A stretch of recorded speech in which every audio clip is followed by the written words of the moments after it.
l'ouverture à Abidjan de l'édition 2021 du Salon de l'Architecture et du Bâtiment Archibat. Ce sont 4 jours d'échanges, de conférences, de panels et surtout de business de l'immobilier. Occasion pour l'Ordre national des architectes de Côte d'Ivoire de marquer sa présence. L'autorité de radioprotection et de la sûreté nucléaire était face aux députés à l'Assemblée nationale pour présenter ses missions. Et puis nous aborderons une page sur le cinéma. Un producteur hollywoodien déconstruit les préjugés dans les productions cinématographiques américaines. Et voilà pour les titres. Madame, monsieur, bienvenue sur Business 24 Africa. Vous suivez le journal. C'est parti pour 4 jours d'échanges, de conférences et de panels, mais surtout de business de l'immobilier. Nous parlons bien sûr du Salon de l'Architecture et du Bâtiment Archibat. La cérémonie d'ouverture de l'édition 2021 a été donnée au Sofitel Hôtel Ivoire d'Abidjan. 8e édition du genre, l'événement est placé sous le thème « La fabrique de la ville aux professionnels ». Retrouvons nos reporters sur place, Issa Badini et Marius Sissiri. C'est le plus grand rendez-vous de l'immobilier en Côte d'Ivoire. Archibat 2021, c'est parti. Le salon de l'architecture et du bâtiment ouvre donc grandement ses portes. 4 jours durant, le Sofitel Hôtel Ivoire va vibrer au son et au rythme de l'immobilier. 150 entreprises, 7000 m² d'espace d'exposition, entre 10 et 15 000 visiteurs attendus. À la manœuvre, l'Ordre des architectes de Côte d'Ivoire qui rêve d'une ville construite sur mesure. La thématique qui est la fabrique de la ville par les professionnels va regrouper un certain nombre de personnes, d'experts, qui viendront véritablement expliquer qu'est-ce qu'une ville, comment elle se construit, comment elle se bâtit, comment elle se modifie, comment elle est appropriée par la population. Et pour ça, il y a une part importante qui doit être réservée aux professionnels. Les professionnels, ce n'est pas seulement les architectes. C'est tous ceux qui, dès le début, entrent dans le processus de mise en place, d'extension de la ville, des études et autres. Vous avez vu qu'au cours de l'exposé, nous avons parlé d'un certain nombre de sciences humaines, que ce soit les géographes, que ce soit les anthropologues, les sociologues et autres. Ils ont une part importante parce que la base, c'est d'abord eux. Et ensuite, il y a une traduction physique qui va s'opérer à travers un travail qui est opéré par les architectes, par les urbanistes, par les géomètres et ainsi de suite. Et lorsque tout ce monde travaille de manière cohérente et consensuelle, vous obtenez toujours une ville où il fait bon vivre. Et c'est ça qui est notre objectif. Ramener avec un modèle nouveau, que nous avons appelé le modèle ivoirien, à repenser la ville. La fabrique de la ville aux professionnels, tel est le thème de cette 8e édition. Justement, en donnant le top départ, le ministre de la Construction, du Logement et de l'Urbanisme a dit fonder un réel espoir sur la thématique choisie et souhaite qu'elle participe à la construction d'une ville pensée autrement. Notre ambition est de favoriser un développement plus harmonieux de nos territoires autour de la ville, de veiller à la sauvegarde et à la valorisation de l'environnement, ainsi qu'à la préservation et développement des fonctionnalités minimales de toutes les villes, fonctionnalités que chacun connaît, l'emploi. Il faut que la ville offre, donc que l'environnement autour de la ville offre des emplois. L'habitat qui semble être souvent la seule préoccupation qu'on a quand on parle de ville, mais l'habitat n'est qu'une partie de ce qui fait la ville. La mobilité, je pense que aujourd'hui, encore plus qu'hier, nous voyons l'importance de ce facteur-là dans la construction de la ville. Et cela n'est pas à négliger, cela est à prendre en considération dès qu'on conçoit la ville. Il ne faut pas attendre de courir après. Comme nous pouvons le voir, je ne cite pas d'exemple, je n'ai pas cité d'exemple, je n'ai accusé personne. Mais des fois, nous pouvons anticiper, nous laissons faire et après nous courons après. Résilience, résilience, toujours résilience, c'est le mot le plus présent lors de l'ouverture de ce salon. L'écosystème de l'immobilier en Côte d'Ivoire veut réinventer sa marche et c'est l'espoir de plus d'un. Archibat, c'est une activité des professionnels et de tous ceux qui participent à l'habitat. Et donc, je pense que ce genre de rencontres, non seulement ça permet à nos professionnels ivoiriens de se faire valoir et de se faire connaître, mais aussi de se frotter aux professionnels des autres pays qui sont venus. Et je pense que cette conjugaison des expériences va bonifier la promotion de l'habitat en Côte d'Ivoire. Si on se réfère au discours du ministre, on a soif de bonnes pratiques. La Côte d'Ivoire a vraiment envie de faire les choses bien, sur tout ce qui est construction. On veut régler tous les problèmes liés aux effondrements, tous les problèmes que les Ivoiriens connaissent sur les problématiques de la construction. Donc oui, j'espère que l'objectif sera atteint. Nous sommes heureux que les Ivoiriens, les exposants, ont répondu nombreux à notre appel. Malgré la crise Covid, malgré les crises énergétiques, malgré l'impossibilité de voyager de certains, tous ont bravé pour être là aujourd'hui présents à cette cérémonie de lancement, mais surtout aussi pendant les 4 jours qui vont suivre le salon Archibat 2021. Archibat 2021 se veut un carrefour d'innovation sur l'habitat et l'immobilier de façon générale. Ainsi ouvert, le salon sera couronné de panels, de conférences, de rencontres B2B. Il refermera ses portes le samedi 11 décembre. Tout autre chose à présent dans cette édition, la RSN, entendez Autorité de radioprotection et de la sûreté nucléaire, était face aux députés à l'Assemblée nationale ce mercredi à Abidjan. L'objectif était de présenter aux parlementaires ivoiriens la création et les missions de cet établissement public. Modésir Nascimento et Richard Akeke. Face aux députés de l'Assemblée nationale de Côte d'Ivoire, l'administration de l'ARSN, Autorité de régulation et de sûreté nucléaire, le temps d'une rencontre. Il était question de présenter l'ARSN. Selon professeur Georges-Alain Monéan, directeur général de l'ARSN, il s'agit d'un établissement public à statut spécial, doté de la personnalité juridique et d'autonomie financière. Elle a pour mission de renforcer le régime national de sécurité de la population, des biens et de l'environnement face aux risques liés à l'utilisation des sources de rayonnement ionisant. Elle conseille, sensibilise, contrôle et veille à la conformité des installations et des activités relatives à la santé, les infrastructures, l'alimentation et autres. Nous pouvons retenir qu'au cours des communications, qu'ils ont pu retenir les missions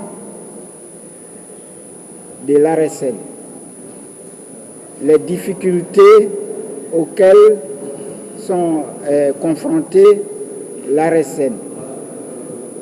Et ils nous ont donné des pistes de travail, ce qu'il faut faire. C'est un établissement presque méconnu de l'ensemble des Ivoiriens. Sa présentation a été fort appréciée par les parlementaires au regard de sa mission de protection des populations ivoiriennes. Nous avons été très heureux d'avoir cette séance d'information parlementaire ce matin parce que la structure qui est venue vers nous est une structure qui n'était pas très bien connue, non seulement des députés, mais à travers les députés, qui n'était pas bien connue de l'ensemble des Ivoiriens, alors que c'est une structure hautement stratégique qui a une mission ou qui a des missions très importantes pour notre pays. Ce nucléaire a une fonction transversale, elle touche toutes les couches de notre pays, en passant, comme l'a dit le président, par la santé, l'agriculture, la technologie, dans tous les domaines de la vie. Mais nous sommes là, mais nous ne savons pas véritablement que le nucléaire agit à notre quotidien. Radioprotection, sûreté nucléaire, protection de l'environnement, gestion des situations d'urgence radiologique, ce sont tant de domaines d'intervention qui nécessitent autant de moyens. L'ARSN, Autorité de la radioprotection et de la sûreté nucléaire, a par ailleurs adressé des doléances aux honorables députés car victimes d'un budget sans cesse en baisse, soit 849 millions en 2020, 750 millions en 2021 et environ 522 millions en 2022. D'autres besoins sont entre autres chiffrés à plus de 2 milliards, notamment un site de 5 hectares avec la construction des bunkers pour stockage des déchets radioactifs, du matériel technologique et roulant et enfin du personnel qualifié. Un tour dans le secteur sanitaire. Les comptes sont bons, voire très bons au centre de santé urbain communautaire de la Riviera Palmeraie. Après 100 jours de gestion, la nouvelle équipe dirigeante a dressé le bilan financier et moral le dimanche dernier lors d'une conférence de presse. Et le moins que l'on puisse dire, c'est que les affaires vont très bien. Pour preuve, au tableau, l'hôpital affiche 72 millions de recettes et plusieurs acquisitions de matériel sanitaire. Issa Badini et Ismaël Doza. Après la pluie, le beau temps. Passé les rififi qui ont conduit à la suspension du président du conseil d'administration sortant en juillet dernier, le centre de santé urbain communautaire de la Riviera Palmeraie retrouve des couleurs et pas seulement sur les murs. Lors de cette conférence de presse bilan, ce sont des stats à pâlir des allougies à plus d'un dispensaire qui sont donnés pour constat. Nous, depuis le 20 au 31 août, je dis bien du 20 au 31 août, on a fait 10 669 000. Du 1er au 30 septembre, on a fait 20 82 200 francs. Du 1er au 31 octobre, on a fait 19 870 700 francs. Du 1er au 30 novembre, on a fait 21 631 600. Soit un total de 72 53 500 francs en 100 jours. Après les chiffres, place aux acquisitions et autres innovations. Après un tour guidé, le constat, c'est un centre complètement transformé. Carrelage, gazon, ravalement, un échographe, des lits flambant neufs. Qui ne voudrait pas connaître les secrets du nouveau patron des lieux? La rigueur dans la gestion, c'est ce qui fait la différence. C'est ce que je veux que vous reteniez. Parce que ici, nous avons mis un logiciel sur pied, un logiciel qui trace donc les recettes journalières. Moi, depuis chez moi à la maison, je sais bien que de 7h30 à 17h30, il y a eu tel montant. 100 jours de gestion pour un beau visage et une comptabilité positive. Loin de s'en contenter, les premiers responsables visent davantage. Nous avons beaucoup de projets pour la communauté, parce que si ce centre-là, nous voulons faire de ce centre un FSU-Com, où désormais on peut faire des chirurgies, c'est-à-dire un bloc opératoire, où on peut opérer, on n'a plus besoin d'aller à la PISAM, on n'a pas besoin d'aller au CHU de Cocody ou du CHU d'Angré. L'équipe actuelle reproche à son prédécesseur, après un audit, d'être à la base d'une malversation dont le montant s'élève à 239 millions de francs CFA.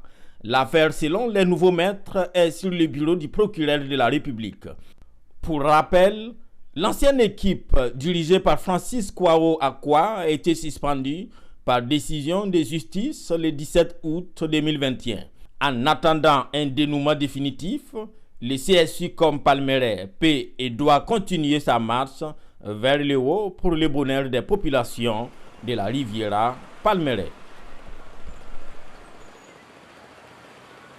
Déconstruire les hérésies et préjugés entretenus dans les productions cinématographiques américaines.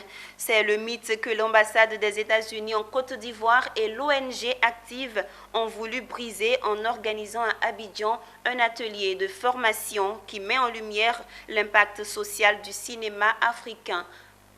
C'est au moyen de la magie du numérique que Ben Herson, producteur et réalisateur américain, a animé ce mardi 7 décembre 2021 un atelier de formation sur le thème « Le cinéma pour mobiliser l'opinion publique et l'impact social » à Abidjan.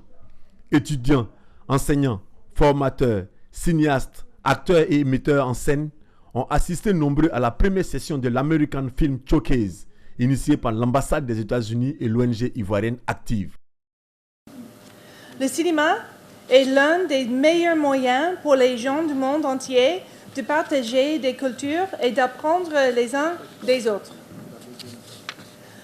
Le film, c'est l'expression des images, de musique, de dialogue, d'éclairage, de sons et d'effets spéciaux. Il est capable de susciter des émotions profondes qui nous aident à réfléchir sur nos vies. Depuis Washington, dans le district de Columbia où il travaille en tant que directeur de la création à Amazon, Ben Herson a invité les acteurs du cinéma ivoirien à satisfaire 3 exigences fondamentales pour apporter un changement social, donner l'information, susciter des émotions et amener les populations à agir. Avec des salves d'applaudissements, les participants ont témoigné leur reconnaissance aux organisations de l'atelier pour la pertinence des informations reçues. Un geste qui a réjoui les organisateurs qui n'ont pas pu contenir leur joie. Nous avons, en accord avec l'ambassade des États-Unis en Côte d'Ivoire et leurs partenaires de cinéma à Hollywood, initié une série de formations appelée American Film Showcase.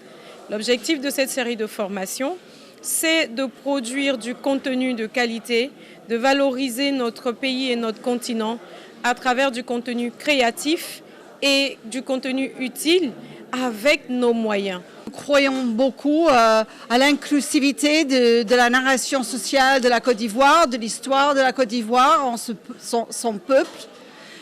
Nous croyons aussi dans l'énergie et les possibilités de la jeunesse ivoirienne. C'est pour ça que nous essayons de notre mieux pour soutenir les futurs entrepreneurs dans l'espace médiatique. Au sortir de cette formation, les 50 participants ont tous reçu un certificat délivré par l'ambassade des États-Unis. Notons que la deuxième session de cette formation sera organisée sur le thème « Le lancement d'un projet technique de recherche, de financement et d'implantation ».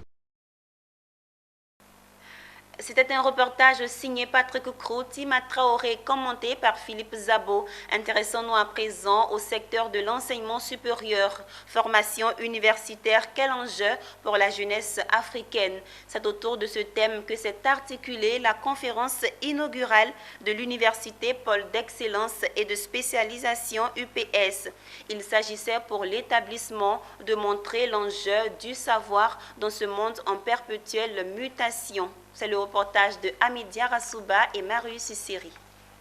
Les étudiants ont pris place dans la salle de conférence de l'Université Pôle d'Excellence et de Spécialisation UPS des Deux Plateaux Wallons à l'occasion de la conférence inaugurale sur les enjeux du savoir. Il s'agissait précisément pour le professeur Doua Edmond de présenter les enjeux de la formation universitaire pour la jeunesse africaine. Pour le maître de conférence à l'université Félix Houphouët-Boigny d'Abidjan, il n'y a point de doute. Le développement des pays africains passe par la bonne formation de sa jeunesse. Une formation qui repose sur les besoins actuels du continent, qui passe par l'apprentissage dans les établissements d'enseignement supérieur crédibles.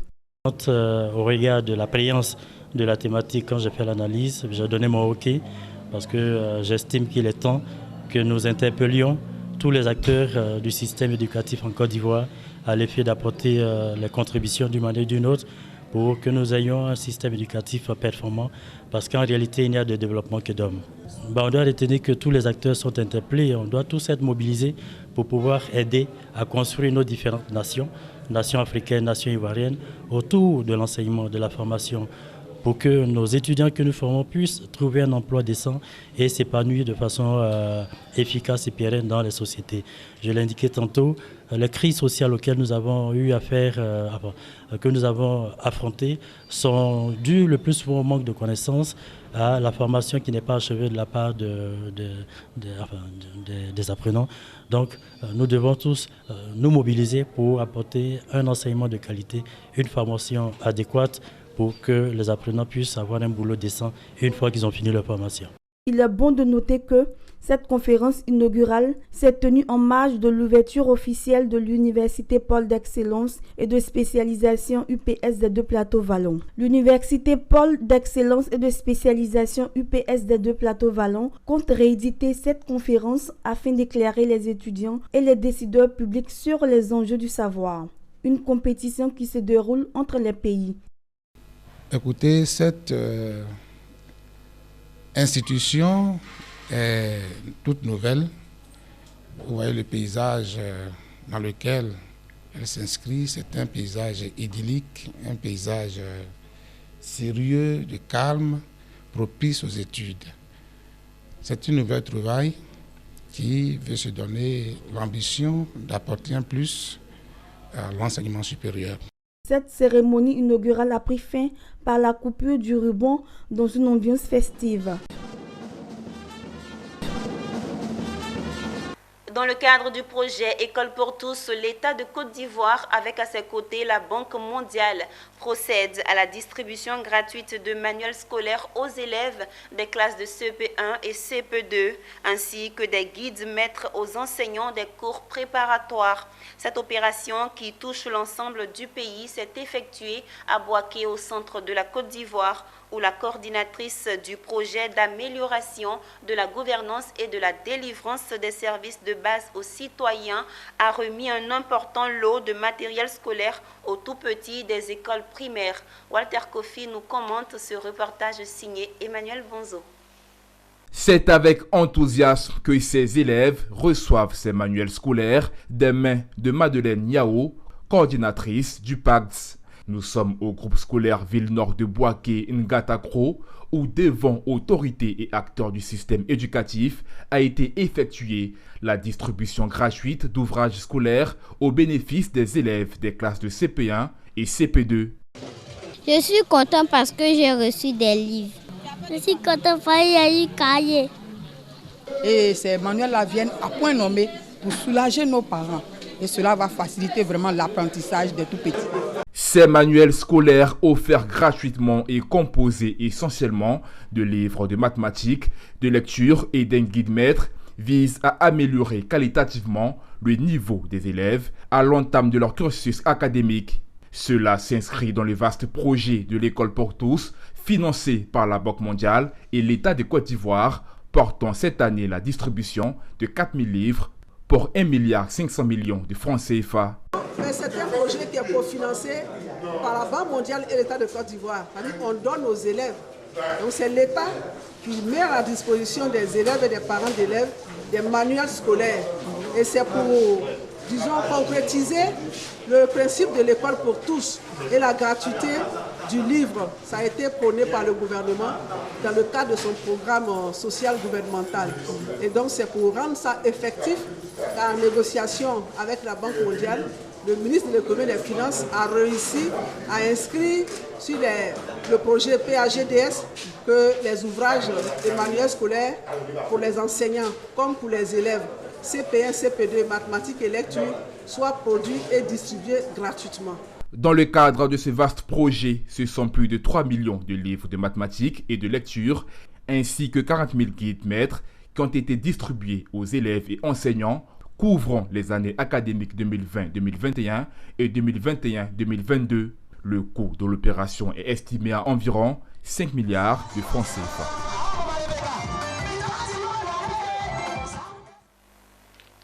Rendons-nous à présent à Yamoussoukro, capitale politique de la Côte d'Ivoire, au terme des 4 jours de travaux où la Commission des affaires économiques et financières du Sénat a adopté les 41 budgets, programmes ministériels. Il s'en est suivi l'adoption du projet de loi de finances portant budget de l'État pour l'année 2022. Charles Kouakou et Philippe Zabo.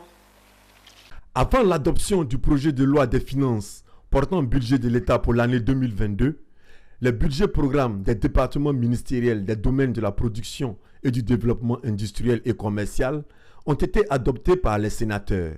Ainsi, les crédits alloués à ces départements ministériels pour l'année 2022 se présentent comme suit. Ministère d'État, ministère de l'Agriculture et du Développement rural, 170 milliards 167 millions 61 119 francs adoptés à la majorité. Ministère des Ressources animales et halieutiques, 16 milliards 308 millions 717 935 francs adoptés à l'unanimité. Ministère du Commerce et de l'Industrie, 13 milliards 560 millions 329 023 francs adoptés à l'unanimité. Ministère de la Promotion des PME, de l'Artisanat et de la Transformation du secteur informel, 6 milliards 4 millions 456 484 francs adoptés à l'unanimité. Et enfin, au dernier passage, le ministère d'État des Affaires étrangères, de l'intégration africaine et de la diaspora, 109 milliards 686 millions 287 469 francs CFA adoptés à l'unanimité.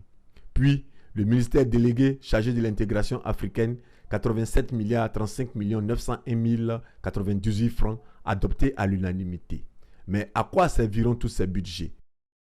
C'est d'abord de produire de façon intensive, de procéder à la conservation des produits et à leur transformation. Nos chancelleries représentent l'image de la Côte d'Ivoire à l'extérieur. Donc, a décidé que l'accent soit mis sur la réhabilitation de nos chancelleries qui sont dans un état de dégradation très avancé et surtout sur l'acquisition de nos chancelleries ou alors des résidences de nos ambassadeurs. Puis, s'en est suivi le vote du projet de budget de l'État pour l'année 2022 qui s'équilibre en ressources et en charges à 9 901 milliards 72 348 791 francs votés à l'unanimité par la Commission. Le projet de loi de finances portant budget pour l'année 2022 est adopté à l'unanimité des suffrages exprimés par la Commission des affaires économiques et financières. Le projet de loi de finances est composé de recettes et de dépenses budgétaires, de ressources et de charges de trésorerie, ainsi que de recettes et de dépenses des comptes spéciaux du Trésor. Vous savez, il y a de grandes ambitions qui sont annoncées. Réduire donc la pauvreté de moitié, faire doubler le PIB par tête. L'année fiscale 2022 a également été adoptée à l'unanimité. C'est sur cette information que se referme ce journal. Merci de nous avoir suivis. Les programmes se poursuivent sur Business 24 Africa.